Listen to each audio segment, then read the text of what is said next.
It's another beautiful day out here in the desert at approximately 80 degrees, and all of my clothes are dirty, which normally sounds like it's time to go to the laundromat. Well, instead, I've decided to come here.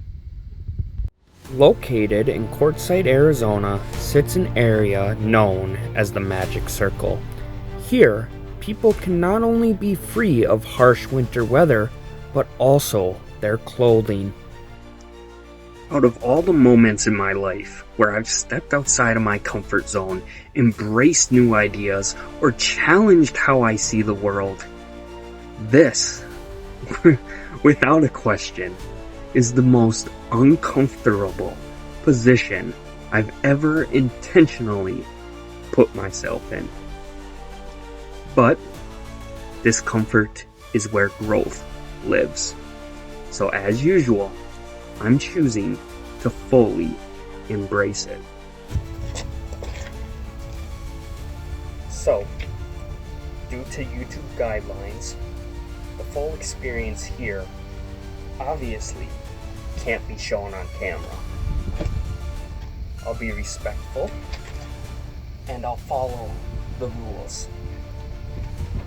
But I can still share what the experience is like. The atmosphere, the people, and why places like this exist. So without further ado, let's embrace the Magic Circle. So, starting off our adventure in the Magic Circle, I ended up making some lunch, watching a little bit TV, and over the last 2 hours or so, I gotta say, every part of me is just screaming how abnormal this is. I am not the biggest fan yet, because like I said, it's just instinct.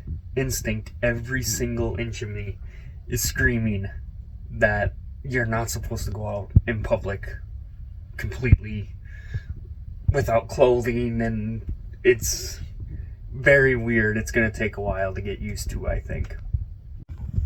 But to get outside the camper now and really embrace the lifestyle, I'm going to bring this troublemaker for a WALK.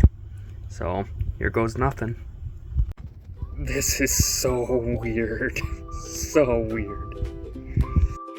One downfall to not having clothes is that you have no pockets or anything.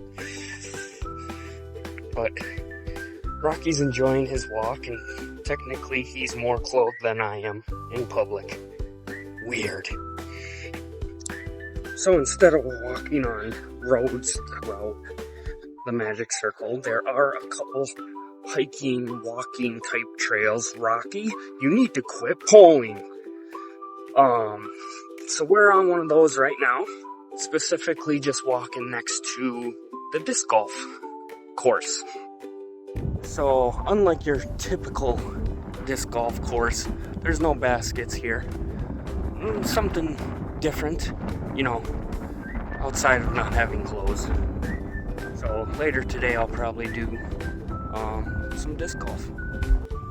One thing I do love about the Magic Circle right out the gate is that there is a bunch of rock art.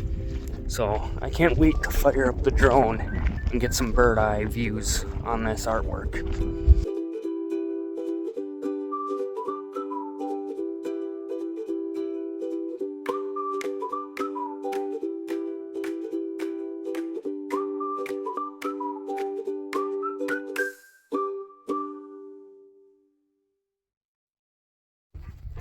Now that we're back from our WALK, I'm gonna let him take a nap, and I'm gonna go sunbathe a little bit.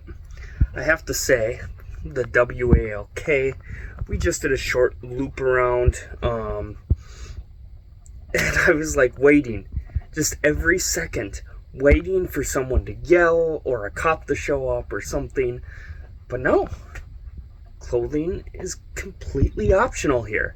So, I don't know. It's taken some getting used to. So I decided to turn my sunbathing into some meditation, and I can't lie, that felt amazing. And as you can see, I shaved and did all that too. So feeling good. And now that it's been a while and I've been outside quite a bit, I'm kind of getting used to it already. I'm a little surprised by that. There's not a lot of people around. It seems like most people tend to stay in their campers, etc. But I've seen a couple people walking around, and they're also not wearing any clothes, so it makes me feel a little bit more comfortable in the reassurance mentally that this is okay here and you're not gonna get into legal trouble or anything like that. But yeah, that meditation, the sun, the wind, God, it felt amazing. There's what's known as the Magic Tent. It's invite only though, but they have happy hour at 4 o'clock. I don't know. We'll see if I can get an invite at some point. Instead of happy hour, I decided to do disc golf. Got a small Gatorade filled with some water, but no pockets? No problem. We'll use my little draw bag, backpack type thing from Machu Picchu. I'm quickly adapting. Very windy day today, but ding ding ding, hole one, done in 3 throws. That should be par. I'm not filming as much here as you guys already know, but man, I wish I caught that throw on camera. Like 150 feet or something. My disc skipped and then last second bounced over into hole 9. So all in all, I finished the course with 1 throw over par. Not too bad for my first time playing it. My bad. I was reading it wrong because I've never done this before. It wasn't 1 throw over par. It was 1 throw under par. So I did better than par on this course. I've never had that happen before. Make this one of my favorite disc golf courses. And I met a gentleman as well.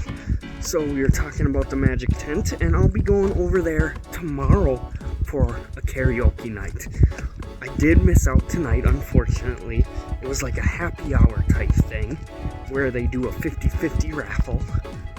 So that kind of sucks. But hey, karaoke tomorrow will be fun.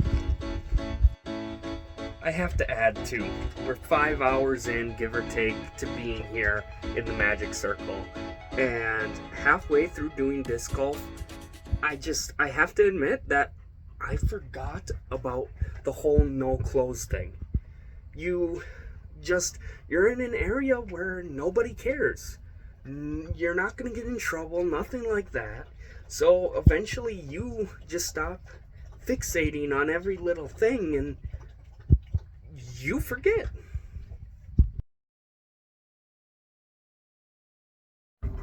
Officially 24 hours down in the Magic Circle, 24 more to go.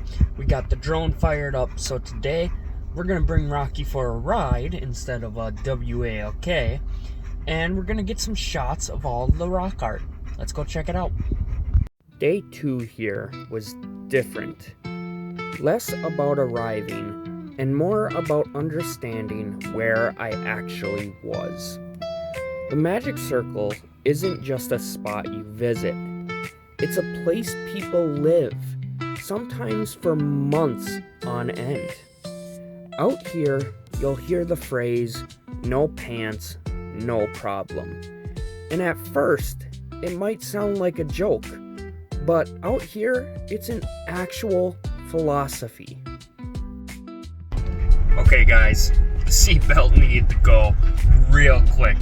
We're on just dirt roads. I ain't gonna be going very fast. It's not like there's heavy traffic, stuff like that. And yeah, seatbelt, that was so uncomfortable. The Magic Circle covers roughly 450 acres. There aren't fences, there aren't gates, just an unspoken agreement about freedom, respect, and personal boundaries. It's clothing optional, yes, but that's not really the point.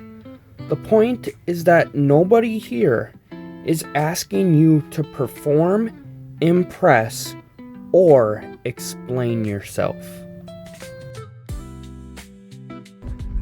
So the first stop is a bust. It looks like they actually took apart pretty much all the rock art here.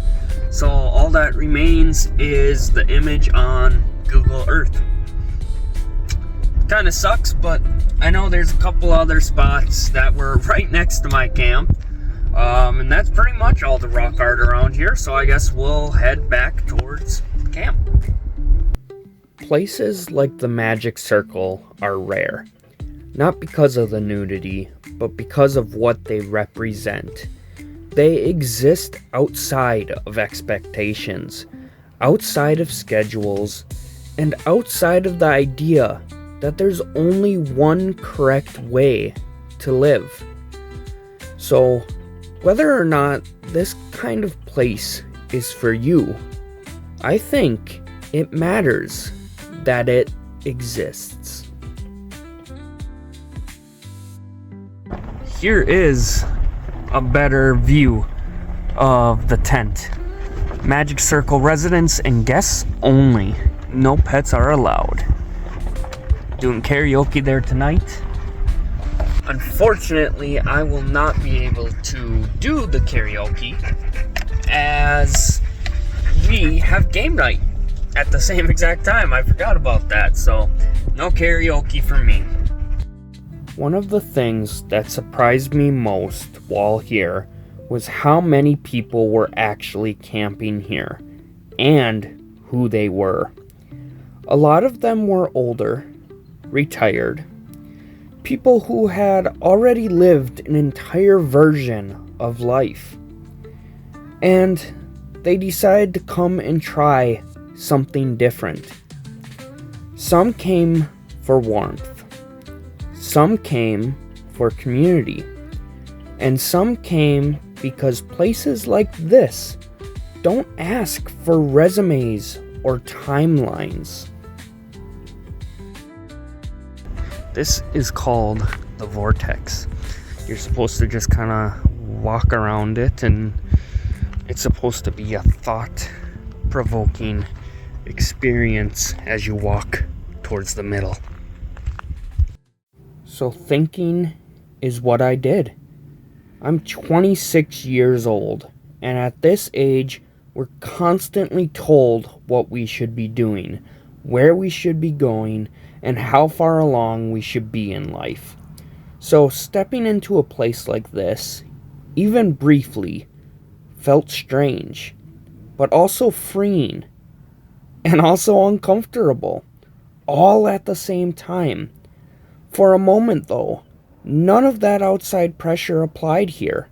No timelines, no expectations, just the choice of how present you were willing to be in this moment.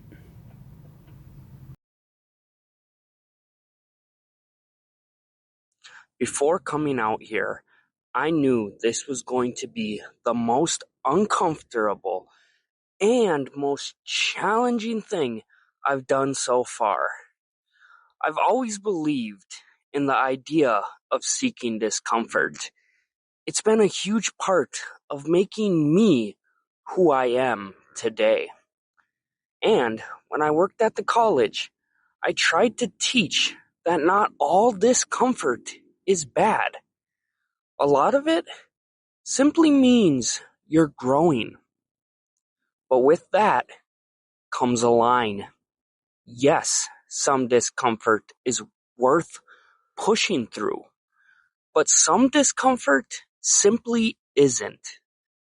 Because growth doesn't always look like doing everything. Sometimes it looks like learning where your edge actually is.